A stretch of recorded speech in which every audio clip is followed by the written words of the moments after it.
অবশ্যই আপনারা এই মাহফিলকে বাধাগ্রস্ত করবেন, প্রয়োজনে ভেঙে চুরে গুড়িয়ে দিবেন ইনশাআল্লাহ।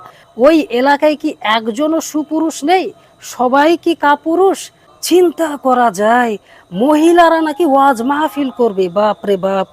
আসসালামু আলাইকুম রহমতুল্লাহ। প্রিয় দিন মুসলিম ভাই ও বন্ধুরা, এখন আপনারা স্ক্রিনে একটি হ্যান্ডবিল দেখতে পাচ্ছেন, যে হ্যান্ডবিলে দেখা যাচ্ছে যে একটি মহিলা ওয়াজ মাহফিলের আয়োজন করা হচ্ছে এবং সেখানে বক্তব্য দিতে বক্তা হিসেবে আসছেন 3 জন মহিলা। চিন্তা করতে পারছেন যে মানুষের অধঃপতন কতটা হয়েছে।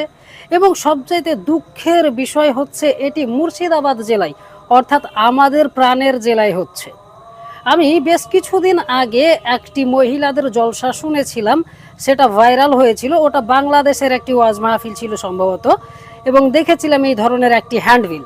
কিন্তু কখনো কল্পনাও করিনি যে এত বড় দুঃসাহস তারা আমাদের জেলাতেও দেখাবে।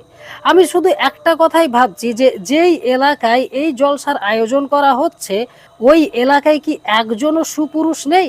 সবাই কি কাপুরুষ? না, কথাটা খারাপভাবে নিয়েন না। আমি আপনাদেরকে এজন্যই এভাবে বলছি যে আপনারা যদি সত্যিই সুপুরুষ হয়ে থাকেন, তাহলে তারা এ ধরনের স্পর্ধা দেখায় কিভাবে যে মহিলারা ওয়াজ মাহফিল করবে। ইসলামে যেখানে মহিলাদেরকে পর্দার সহিত থাকার আদেশ করা হয়েছে, তাদের কণ্ঠকেও পর্দা করার কথা বলা হয়েছে, সেখানে তারা ওয়াজ মাহফিল করবে, এটা কি মেনে নেওয়া যায়? তার মানে চিন্তা করতে পারছেন কোন জাহেলি যুগে আমরা চলে যাচ্ছি। চিন্তা করা যায় মহিলারা নাকি ওয়াজ মাহফিল করবে। বাপ রে বাপ।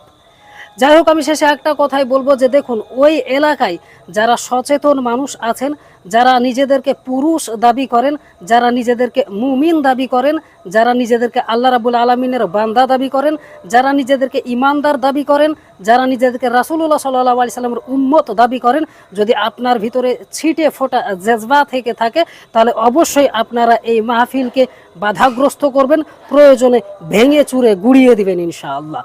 তো যাই হোক, আপনারা সকলেই ভিডিওটি শেয়ার করবেন এবং প্রচুর পরিমাণে এর তীব্র প্রতিবাদ জানাবেন ইনশাআল্লাহ। আসসালামু আলাইকুম রহমতুল্লাহি ওয়া বারাকাতুহু।